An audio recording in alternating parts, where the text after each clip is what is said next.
Direct hit. A long-range rocket fired from Gaza this morning hits a family home in central Israel, just about 15 miles away from Tel Aviv. All 6 people in the house were injured, including a baby and a 3-year-old toddler. The entire house was totally destroyed after a direct hit. It's all black. The whole house is black. Shrapnel exploded across the neighborhood. Dozens of other homes were damaged. Cars were destroyed. Family pets killed. At least 2 other Israelis suffered injuries as well. Shrapnel and debris sitting on top of a baby's crib. The rocket flew for more than 70 miles, one of the farthest reaching rockets ever launched into Israel. In light of the security situation, I've decided to cut my trip short to the United States. Netanyahu will not be speaking live at AIPAC. He is rushing back home after meeting the president so he can deal with the crisis. And let's go live now to Mishmeret, which was the site of the rocket attack this morning. We're joined by our defense correspondent, Daniel Tsemach. You can see the damage over his shoulder. Daniel, get us caught up on what's been happening there, the cleanup effort, and the preparations even for battle, for the IDF to go into battle in Gaza. Well, there are indeed preparations happening down south, Jeff. We understand the roads are being closed, but right now we were just actually allowed access into this area. We are actually now in the vicinity of the home that was hit. You can obviously see the wreckage behind me. Standing with me here now is the international spokesperson of the Israeli police, Mickey Rosenfeld. Mickey, thank you so much for being with us. Can you walk us through the events this morning? We saw a rocket was launched early this morning around 5 a.m., and obviously this is the end result. That's correct. Just after 5:20, the early hours of the morning, a rocket was fired from the southern part of the Gaza Strip and landed here in the heart of Israel.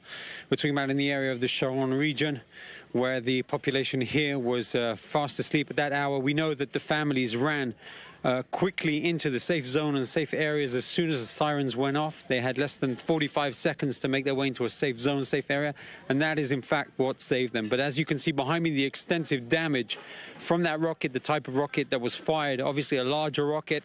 It's not a regular rocket that we're familiar with that landed in the south, in the southern area that could hit Beersheba. We're talking about over 75 miles from where it was fired, so relatively long, relatively in terms of the damage as well, you can see behind me.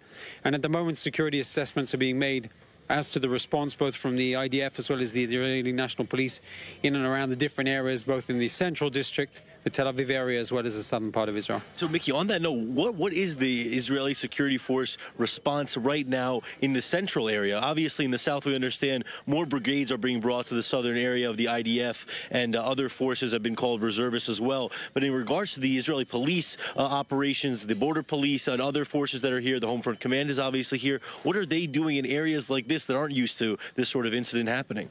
Well, we saw just over 11 days ago where a rocket was fired and landed in the southern part of the Tel Aviv district. So once again, there was heightened security that took place in and around those areas. Our units since then stepped up patrols, and of course the message to the public is as soon as sirens go off, and it doesn't make any difference whatsoever in which district it is, obviously to take cover, and that could be the early hours of the morning or late in the evening or even during the day. It's tremendously important to go into the safe zones when those sirens go off. And is there an increased presence of Israeli police at this time, or is it just a heightened alert level? First of all, it's a heightened alert level in and around all of the areas. And I'm talking about the central part of Israel, the southern region, of course, security assessments. And, of course, we'll see how things develop over the next few hours, which is relatively important. And if there'll be a response, of course, the response will be both in terms of the Israeli police on the ground, both in terms of the IDF.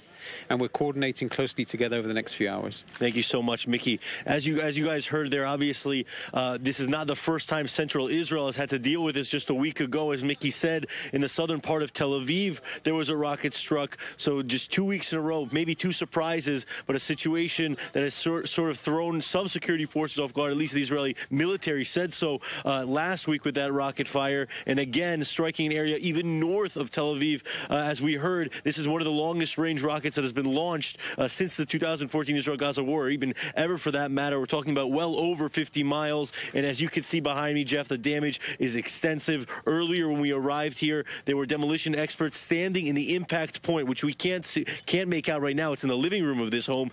There was a tall man standing in it, and it went up to his hips. So we're talking about a very, very large, almost crater that was formed by the main impact of this rocket that, as you said, injured 7 people and 6 of the family members that were living in the home at the same time. Daniel, can you tell what is behind you? Is this the living room, the bedroom? I mean, there's so much debris around you. I mean, it's just shocking to see. Do you have any sense? I mean, the home was destroyed, but do you have any sense like where you are in relation to this family home that is now leveled? It's rubble behind you. Where is it?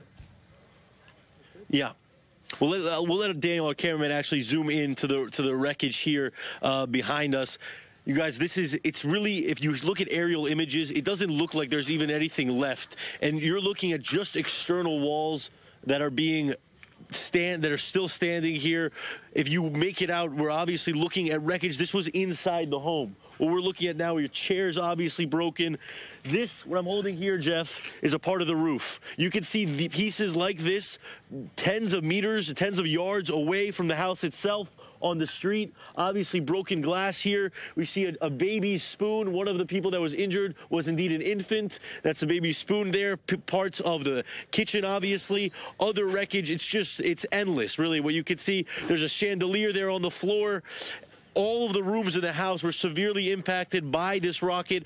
According to the homeowner who's over there beyond, he told us that it was only due to the bomb shelter that saved the life of his family. And the main message that he had for everyone in Israel is that when you hear that rocket alert siren go off, run to your bomb shelter. I heard earlier from the son of the family who wasn't in the home at the time. He said that, yeah, sure, he's used to things like this because he lives in Israel, but this neighborhood and this community does not suffer rocket fire like this, has not in the recent past and recent years, even during the Israel-Gaza war of 2014. And as you can see there, people are still working tirelessly to clean up the debris, to clean up the wreckage, taking out pieces of the rocket. When we arrived here, they were still taking the rocket out of the impact zone, and really just a house that has been completely destroyed. And now really it's what's left, what's next for this family, rebuilding the home. And it's really a situation still ongoing, Jeff, and a very, very chaotic scene here, to say the least. Yeah, we can see the efforts to pick up the pieces and begin the process of rebuilding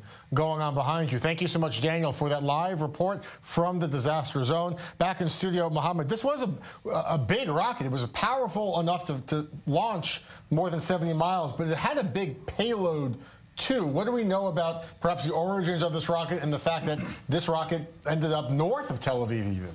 It could be one of 2 rockets that both Hamas and the Islamic Jihad have in their possession. It could be the Fajr 5. This is a rocket that has Iranian science inside of it, technological science coming from Iran with the help of the Syrian government. Hamas has its hands on it for quite some time, and this is the best rocket that Hamas has in its possession.